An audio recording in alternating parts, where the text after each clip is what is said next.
Bonjour à tous, je suis le pasteur Tito Mouchebele et nous sommes dans le jour 15 de notre challenge de 90 jours dans la Bible. Et aujourd'hui nous lisons Deutéronome chapitre 5.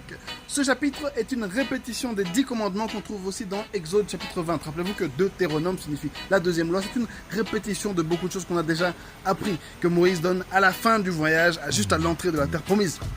Les 10 commandements, c'est le cœur même de la loi que Dieu a donné à Moïse sur des plaques de pierre. Tout le reste, Dieu l'a simplement dicté à Moïse, que Moïse a ensuite écrit. Ces 10 commandements, ça donne vraiment des principes fondamentaux de la société dirigée par Dieu. Ça nous parle de notre relation avec Dieu, de notre relation avec les autres. Ça nous dit notamment qu'on ne peut adorer que Dieu, ne pas blasphémer par rapport au nom de Dieu. Ça nous dit de ne pas adorer d'idole. Ça nous dit que nous devons respecter, honorer le jour du sabbat, le 7e jour de repos. Nous devons aussi respecter, honorer nos parents. D'ailleurs, ce commandement, c'est le seul auquel une bénédiction est attachée. C'est que si on honore nos parents, on va vivre longuement.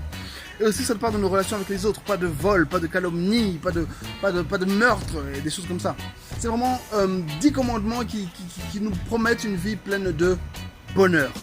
Ensuite, Dieu a été apparu au peuple d'Israël suite à leur demande. Il voulait voir Dieu. Oui, Moïse, pourquoi seulement à toi que Dieu parle? Alors Dieu a dit, ok, je vais vous apparaître. Il était apparu dans une grande flamme, un grand feu. Et après ça, Israël a dit, oh ouais, non. Moïse, Dieu fait beaucoup trop peur. Alors ce qu'on va faire, on va continuer comme avant. Dieu va t'apparaître à toi, et ensuite toi, tu viendras nous dire les choses. Alright. Par rapport à ça, souvent, on regarde ce que les autres ont. Ça peut être des choses spirituelles, ça peut être des choses matérielles. Souvent, on regarde nos leaders, surtout. On se dit, mais pourquoi c'est seulement lui? Pourquoi c'est seulement à lui que ces choses-là arrivent? Pourquoi c'est seulement lui qui a le droit de faire ça?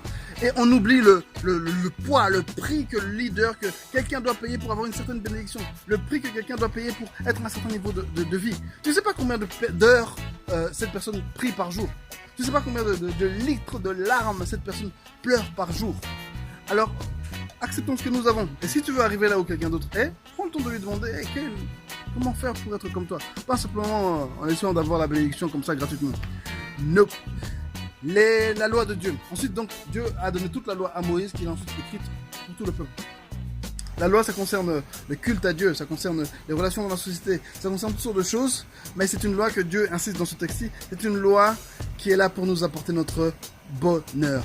Les lois de Dieu sont là pour nous rendre heureux. Elles sont pas là pour nous rendre esclaves. Elles sont pas là pour nous faire souffrir, pour nous rajouter un fardeau. Non, elles sont là pour nous rendre heureux.